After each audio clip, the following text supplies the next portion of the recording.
Hey everybody, it's Mike from the Mike Whitener Show, powered by SoundCloud Studios. Visit online at soundcloudstudios.com for all your needs. Looking at a professional website without breaking your budget? SoundCloud Studios is the answer.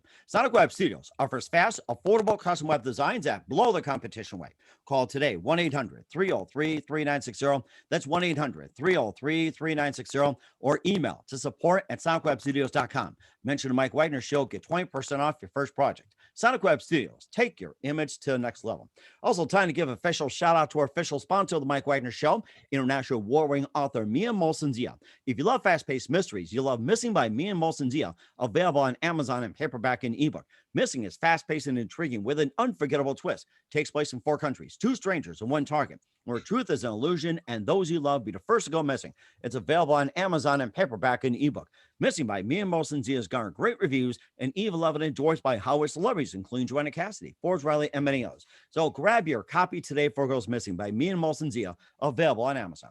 Also, the Mike Whitener Show can be heard on the MikeWhitenerShow.com. You can check our Facebook page at facebook.com/the Mike Whitener Show. You can download and listen on Facebook, SoundCloud, Spreaker, Spotify, and iHeartRadio.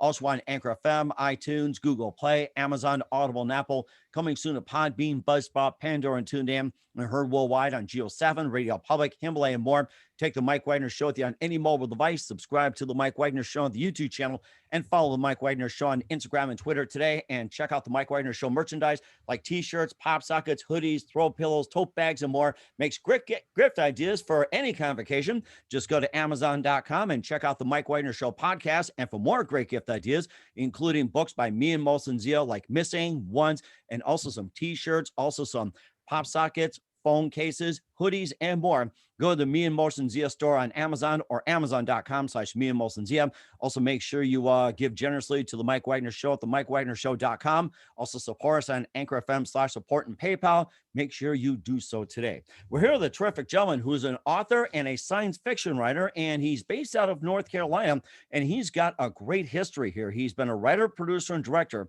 of The Ultimate Case and The Project, and he's from Buffalo, New York, now in the North Carolina area. He spent 30 years in higher education and traveled through Europe, and he was the department chair for mass communication, Methodist University in Fayetteville, North Carolina.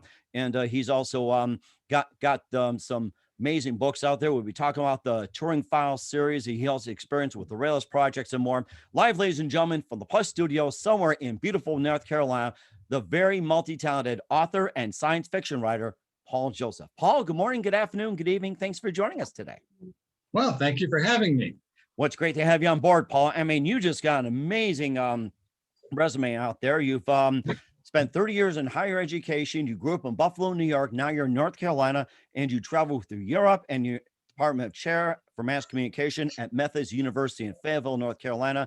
You also had some previous book writing experience, like with Through the Fold series, like Homesick, Splashdown, Infinity Machine, and a lot more, Window in the Sky. And also we'll be talking about the Turing Files series, which includes Ramos Journey, Ramos World. You got the Rayleigh's Project. I mean, I just don't know where to start. But before we get to any or all those books, tell us how I first got started, Paul. I'm sorry, could you say that last part again? I said, tell us how you first got started. Oh, how I first got started. Okay, well, basically writing. I've been doing that all my life. Basically, I actually wrote a novel in high school. Oh, wow. But it was never actually published, and I'm glad, to be honest with you. But I did write it, and I wrote it by hand in my hammock in the basement, and I didn't actually finish it. So that's probably the best thing I can say about that one. Nice. Okay. And what actually inspired you to get into writing? Well, probably because I started watching TV. I started reading. Basically, I love narratives. I love stories. And I love science fiction stories, to be honest with you. And I will say that one of the things I discovered in school, elementary school, grade school, middle school, is that they never want you to write anything fun. They want you to write essays, they want you to write reports, but they don't want you to write fiction. And so that's why I started writing fiction, because that was the only way I could do it. And oddly enough, in 7th grade, when everybody was making fun of typing class, I actually learned to type, and I started writing my stories that way. because it was a whole lot more efficient. I can type a lot faster than I can write. Mm-hmm. But I mean, then in a nutshell, that's kind of how I got started. Mm-hmm. And plus, I was thinking about typing class as well, too. It actually was essential. I'm sure you beat out all the girls in typing class. And of course, with my profession, it was me and quite a few sports guys from our school paper. We had to learn how to type. And one of them asked us, "Are we going to be secretaries?" I says, "No, we're sports writers." But I said, "We might hire a secretary one day." And they all laughed. And we ended up doing pretty well. And we were pretty well liked. And they all understood that we had a profession to do. And of course, in any business, whether it's broadcasting, writing, or anything like that. And speaking of writing, that you talked about writing a novel in high school. Who are some of your favorite writers growing up? Growing up, I liked Arthur C. Clarke. I liked Heinlein. I actually read a lot of Heinlein. Later on, I discovered Philip K. Dick. And I was a Dinar Kunz fan when everybody else was a Stephen King fan. I'll say that. Huh. That's interesting. And to this day, I still actually prefer his style in terms of the, I guess you call the thriller genre. And he also dabbles in science fiction, at least to some degree. Really? That's interesting. A lot of people prefer Stephen King. And what's the difference, like, in your opinion? How what does I probably have to say is, what does Dean Koontz have that Stephen King don't? So what's the comparison on that? Actually, that's a good question. And first of all, let me say I'm not knocking either of them. I think they're both great writers. If I would say that Stephen King, he will write about, in some ways, a little bit gory for gory's sake, and some of his stories go a little bit far for me, I will say. Now, Dinar Kunz, he can do the same thing, but the one thing I'll say about some of his writings is that you cannot forget it. I mean, he will describe situations of human beings doing things that you can't really forget. Mm-hmm. And so I'll say that the thriller genre, that's not what I write. But one thing I also like about Dinar Kunz is he does a little bit more science fiction than Stephen King did. A lot of his horror was science fiction based. It wasn't set in space, but maybe set in new worlds where VR technology takes over the world and things like that, and he was ahead of his time in some of those things. Mm-hmm. And of course, speaking of time, how many novels has he done involving time machine, time travel, or anything like that? And how many books has he done? And also, what's his concept or version of time travel? Well, Dinar Kunz, my favorite book that he wrote was Lightning, mm-hmm. and that was all about time travel. With a very interesting twist there. I can't say I know exactly how many books he wrote with time travel in it, because he's written a lot, since I was following him in my earlier days. But I will say that one definitely stands out in my mind. Mm-hmm. I'll also say that the movies based on Stephen King books were typically very good. The movies based on Dinar Kunz books really destroyed the stories, and that's not Kunz's fault. That's the movie industry. Or producers and directors, or actors, whoever's behind the scenes and everything. That's totally understood. And of course, just another thought I had too. If you were at the time travel, would you do it? And yes, where would you go, and why? Okay, where would I travel in time? Well, I would cover the gambit. First of all, I'd visit historical events. I would definitely. I don't think I'd go into the future. I don't think I'm brave enough to do that.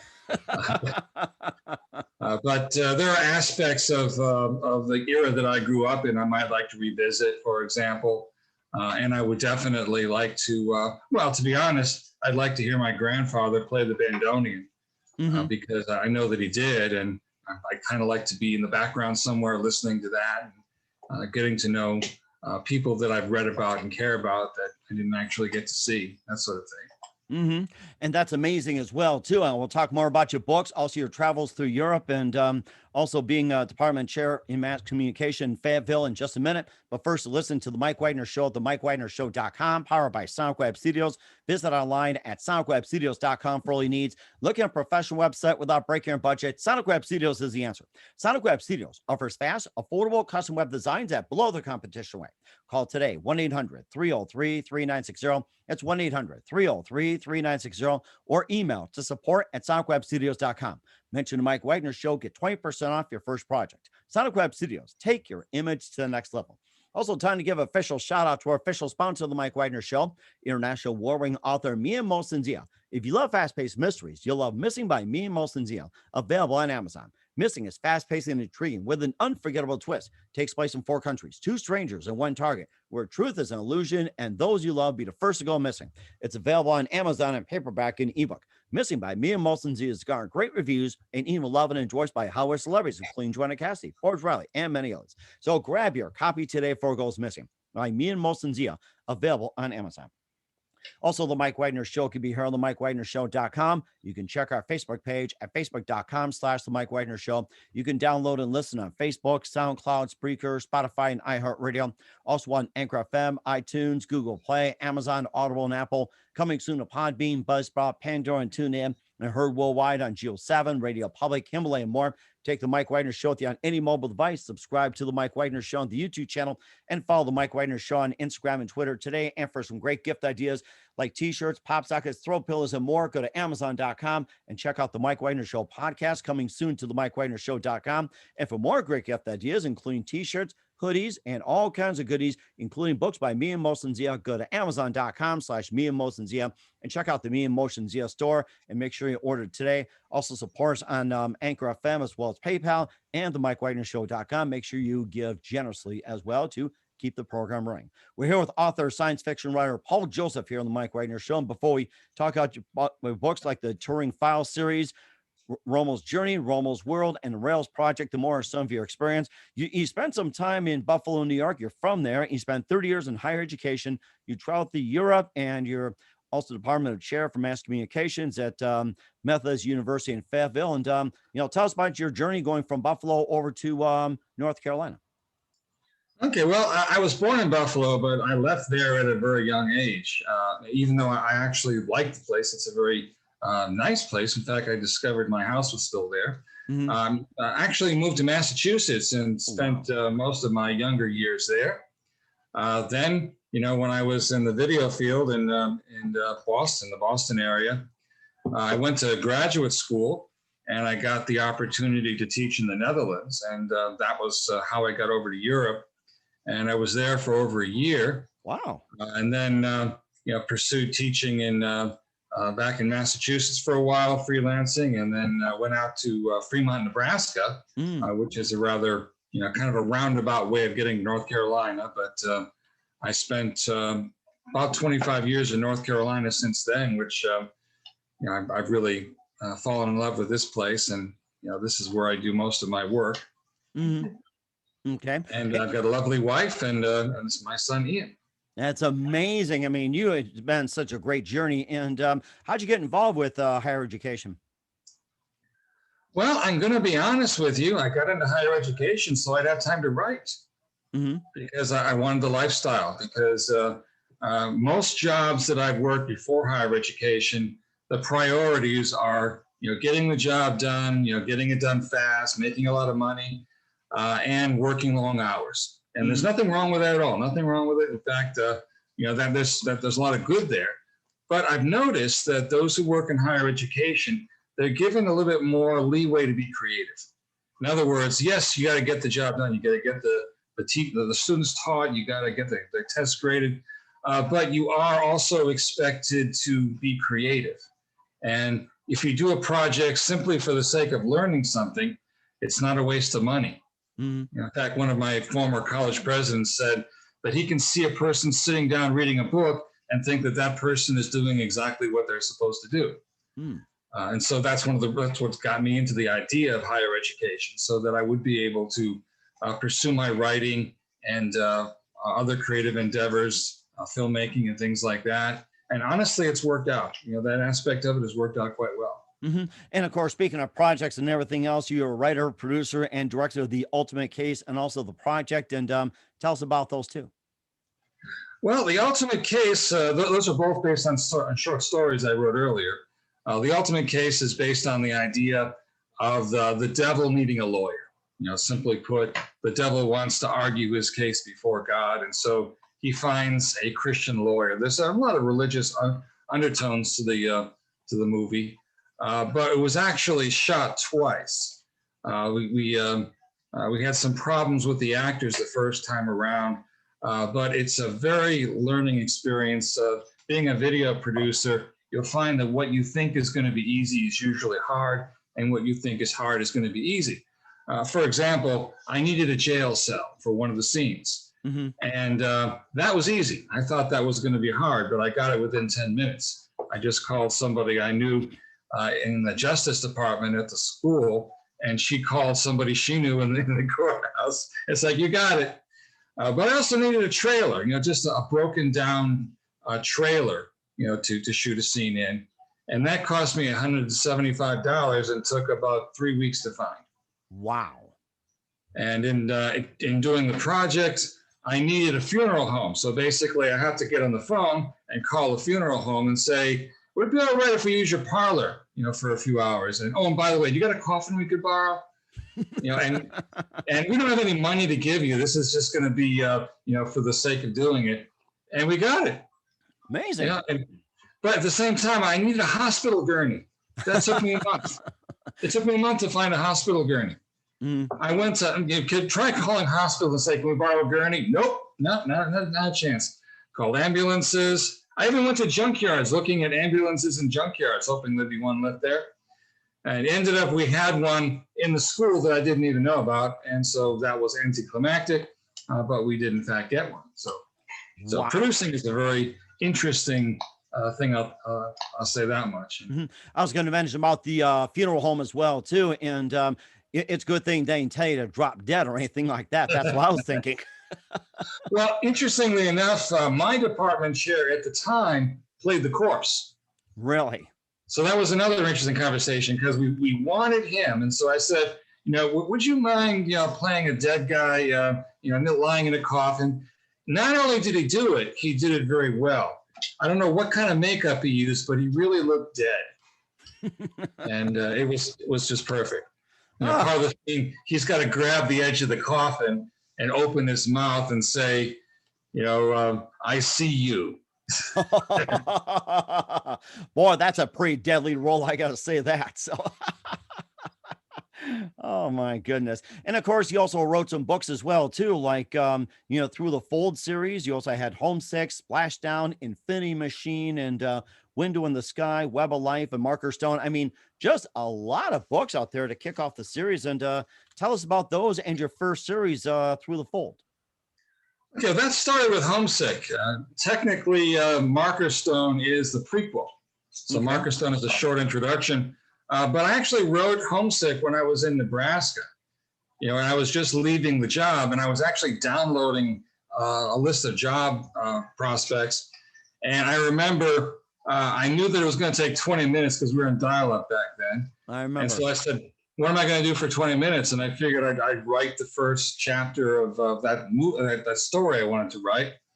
And, the next day, I had 20 more minutes. I wrote the second chapter. And by the third day, I was really into this. And so then from then on in, every night I had to write one chapter.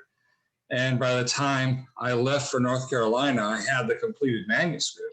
Wow. And it didn't actually take long to write it. And of course, I went through a lot of rewrites since then, but that was definitely an experience. Mm-hmm. And just go ahead. One thing I'll say in addition is that when I thought that was going to be a standalone book, you're talking about the series. And so when I knew that I finished it, I leaned back, and as soon as my head hit the pillow, I already had the next two books. Huh. That's interesting. And those books are? That would be Web of Life and Splashdown. That is interesting. And tell us more about those two as well, too. And it's a good thing you probably hit the pillow because you got two great books out there. Well, it's certainly, I let the audience make their own decision, but I definitely enjoyed writing them. But Web of Life was basically a continuation. The idea the characters Sally Buds and Ian Merrifield, they were having their space adventures. And in Web of Life, they go into a realm they couldn't have expected. It's basically, instead of going out in space where you see a night sky, they were flying around in this endless sky. Mm-hmm. It was literally, they were flying through an atmosphere and they couldn't see the edge of it, which doesn't make any logical sense. One of the very few things that my father says was possible within the realm of physics based on how I described it. Usually he told me that my ideas could never happen, but that was what he actually agreed with, and I expected him to not like that.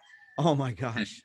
And in Splashdown, that was where I first introduced my favorite aliens called the Psyches. And they're basically large insect-like creatures who don't have lungs, and so they talk by singing like crickets sing, where they move their body parts around and they simulate a human voice, but they do it well enough that we hear it as a human voice. And they're basically a hive mentality, and so they have a memory crystal that they carry with them that includes their personality, and that's how they were able to adapt to being individuals. Memory crystal, that's interesting. And how does the memory crystal work? It's like, that's a concept that is totally new to me. It's like, and they carry us around and they pass it around. How does that memory crystal work in this book? Well, one of the characters, Etup, who was a Psyches, he would have what's called an eye hand. And so they have many appendages, most of which look kind of like insect appendages, but the eye hand is a grasping appendage, and it's basically covering what looks like a pearl, and that's his memory. And he writes to that and reads from it as he's doing other things.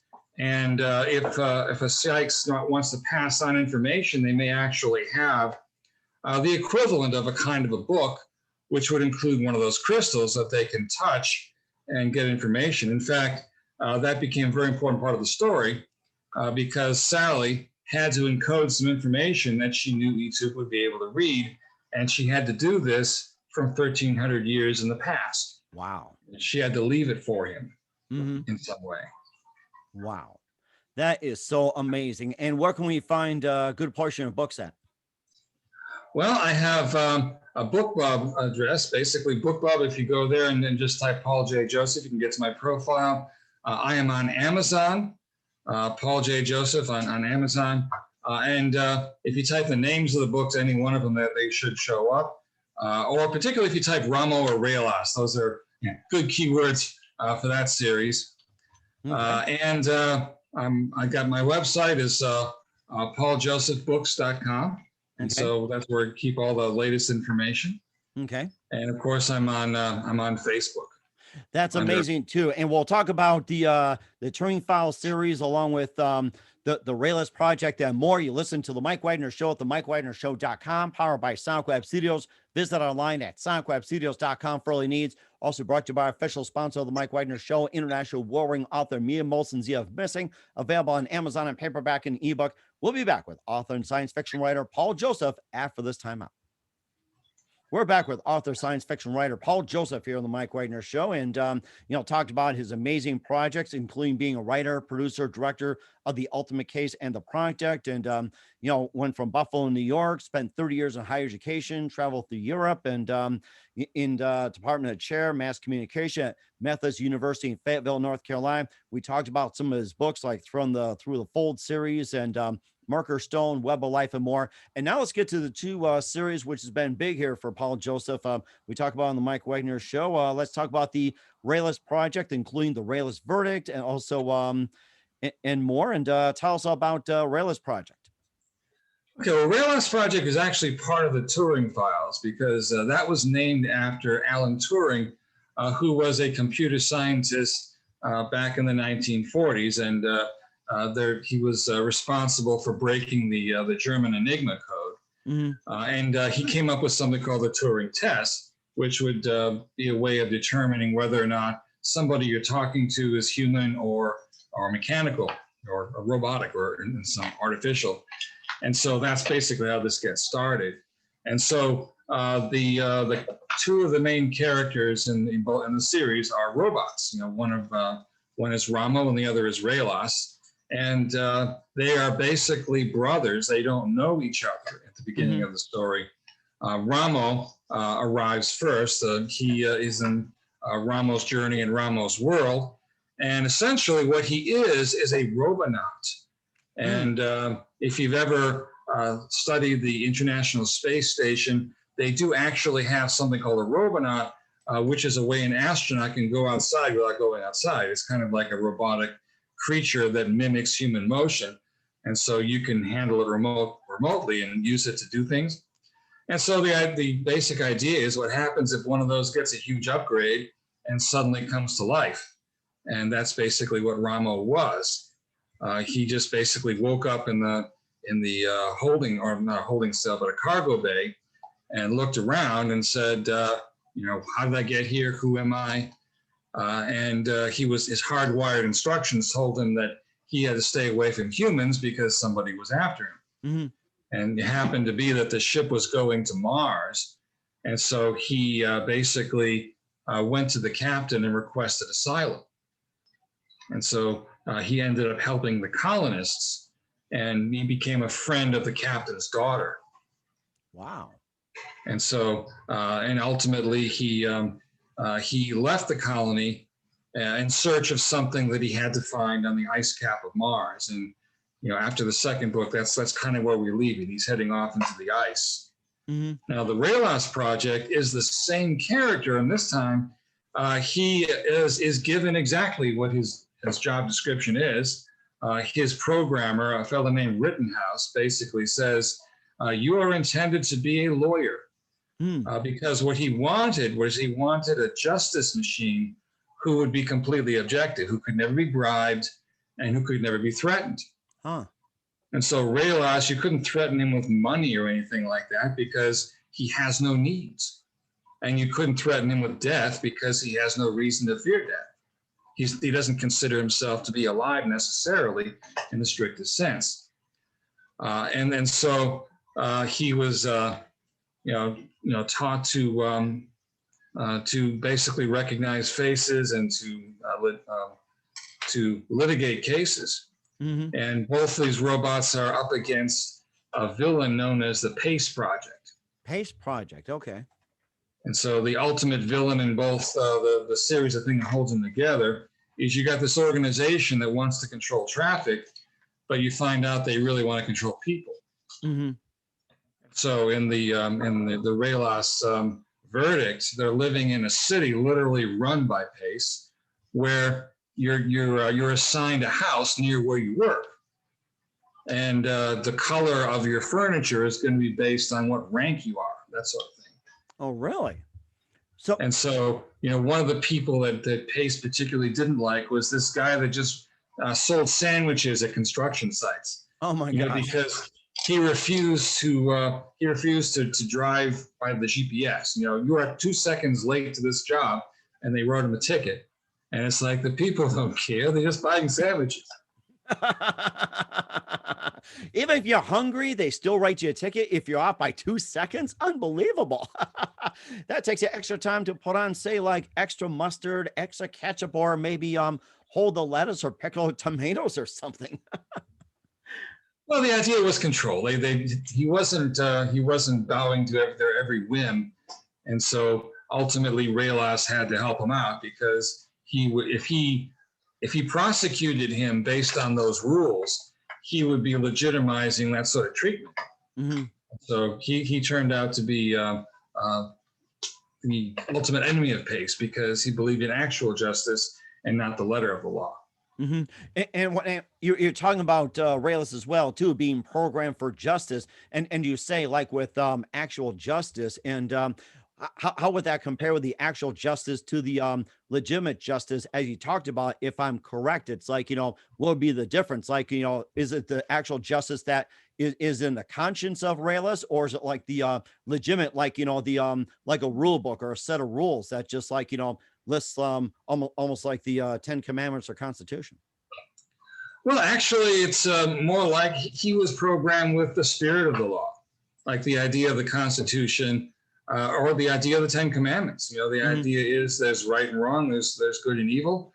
And what Pace was good at was what is called today lawfare, where they will go after people based on very very small infractions of the letter of the law and treat them as if they're huge. And they'll prosecute those who they don't like, and they will ignore prosecuting those that are on their side. And so pretty much that's how, totalitarian regimes generally operate. If they don't like you, they'll measure your doorway and say it's an inch too short. You got to tear down the house or something like that. And that really actually does happen. And do you think we're on the verge of a totalitarian society, just like you explained in the book, or is it like, are we far away? Are we close? Or is it just like, is that not going to happen? Well, not to be a downer, but we're heading in that direction if we're not careful.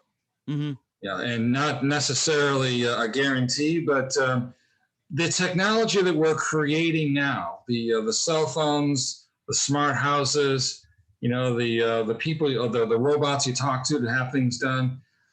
They're nice things. They're convenience, but they also open us up to 24-hour surveillance. Your cell phone hears everything you say. And so if you were to create an artificial intelligence that would flag every time you made a political comment, for example, then suddenly that can score against you if you're on the wrong side. Also, today, if you drive your car, it's noted somewhere where you're going. If you drive someplace that they don't want you to drive, then in fact, they don't want you to drive cars in the first place. But the other factor is, if you speed, it knows that you're driving too fast. And so there's a very short step between that and having cars that you're not allowed to drive. They will drive you where you're going to go and based on their terms. And that is what Pace was ultimately doing. And also, too, in terms of ranks when it comes to color, and what are the ranks in terms of color? Like, say, what color is the lowest rank and what color is the highest rank? Well, as I remember, that wasn't necessarily all that creative. I think the gold was the higher rank. So the buildings would have tinted windows. Some would be tinted gold. Some would be tinted kind of a silvery color, navy blue. It wasn't always that specific, but the idea being that everybody lives in the same houses, but they would have a different color wall set, and the windows would be tinted, whatever that color that was. And if you go to a government building, you're following a floating disc that will lead you where you're going. And so they say, well, this is a big building. You don't know where you're going, so this will take you to the office you want. And so, that might be helpful, but it's not going to let you go anywhere else either. Wow. Okay. So it's almost like you have to plan one trip and one trip only. It's not like you have to go to like 2, 3, 4, different departments. And it sounds to me they're not programmed for it. It's just one at a time. Well, that's pretty much the way it was organized, or more to the point, they wanted to make sure that you didn't go where you were not allowed.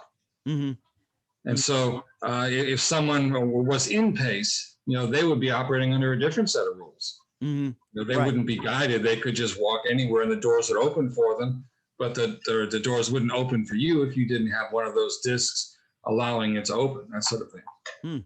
And that's really interesting too, especially about the Rayless project, and also the Turing File series, especially with Ramos well too. Maybe just give a quick recap on one of them, and also compare it to the Rayless project, and what can we expect in the future as well. Okay, well, I'm glad you asked that, because the book that's coming out on the 15th is called Ramos Mission, and it follows Ramos' return. Because now it's 20 years later, Ramo has come back from the ice cap, and he came back in relatively bad repair. And the captain's daughter is now 20 years older, and she is still his friend, but she didn't expect that he would ever come back. But she fixes him up, and he basically came back with a surprise. He just said, "I found something on the ice cap that I can't share with just anybody." And what it was the ability to travel to different planets that could be galaxies away. Wow. Because somewhere on the ice on the top of Mars was a crashed spaceship, which had quantum entanglement tunnels in it. Mm-hmm. And so you could turn them on and turn them off and go to different worlds. And they didn't find out where many of those were, but some of them were very dangerous, obviously, or that's the way it would have to turn out. Mm-hmm. And the first book, essentially, one of the characters of lesser intelligence accidentally walks into a prison that's basically run by these very stern robots called the drones. Okay. And it's on an asteroid, like basically frozen over. And the story is how they ultimately end up getting out of that situation. Wow. Okay. And we're certainly looking forward to what you got as well, too. We'd love to have you back in 2021 and talk more about it. And where can we find all your books at, the Turing File series, including Ramos Journey and also Rayless Project and more? Where can we find all your books at? Well, they're all on Amazon under my name, Paul J. Joseph, but they're also available on Kobo, Barnes & Noble, Google Play, and Apple Books. Those are all, and of course, the paper copies you can get on Amazon. All the rest are in ebook form. Most of my stories are also on Audible or Findaway Voices, because I've narrated over 1 million words, to write all from the original series onward. I got a little catching up to do for the last 2 books, but they will be available. And once again, Ramos Mission, where they go to this desert world of Atonia, and they meet a great artificial intelligence in the sky. I think that's the one that's coming out now. And I'm already working on the 7th one. Oh, wow. You just keep going and going with the help of Ramos and Rayless as well, too. That's just so amazing. We're here with author, science fiction writer, Paul Joseph here on the Mike Whitener Show. Paul, a very big thank you for your time. You've been absolutely fantastic. Looking forward to having you again soon. Just keep us up to date. And just a few more things here. And besides, we are talking about what can we expect from you and who do you consider biggest influence in your career? Well, that's a good question. Biggest influence in my career? I would have to say it's life itself, because I'm going to share something with you. Almost every one of my books is at least partially biographical, meaning that if I go through a bad experience, I'll find a way to turn it into something bigger. Like, for example, an argument could be an interplanetary war where the different people are planets and armies and stuff like that. And so if I experience something good or bad, I'll find a way to incorporate it into the larger picture, and I will write about that. Okay. That sounds very good. And what's the best advice you can give to anybody at this point? Well, if you're talking about writers, my advice to anyone who wants to write is to write. Pretty much that's the golden rule. Start writing, because you're not going to get any better at writing if you don't write. That's just simple. And it's surprising how that works. Some people will say read a lot, which isn't necessarily the only way to do it. It is good to read. I'm not knocking reading. In fact, I suggest that you do. But I would say that it's more important to get used to writing and to get used to putting phrases together and following your instincts. Mm-hmm. And that's very important as well, too. Once again, we're with author, science fiction writer, Paul Joseph here on the Mike Whitener Show. Paul, a very big thank you for your time. You've been absolutely fantastic. Looking forward to having you again soon. Do us a favor, keep us up to date. Love you back on in 2021 and beyond. Keep in touch. And once again, tell us about your upcoming projects. What's your website? How do people contact you? Where can people purchase or check out your books? Okay, once again, my website is www.pauljosephbooks.com. I'm also on Facebook, and I believe that's Facebook is under Paul Joseph Author. And all my books are available on Amazon and Kobo and Barnes & Noble, Apple Books, and Google Play.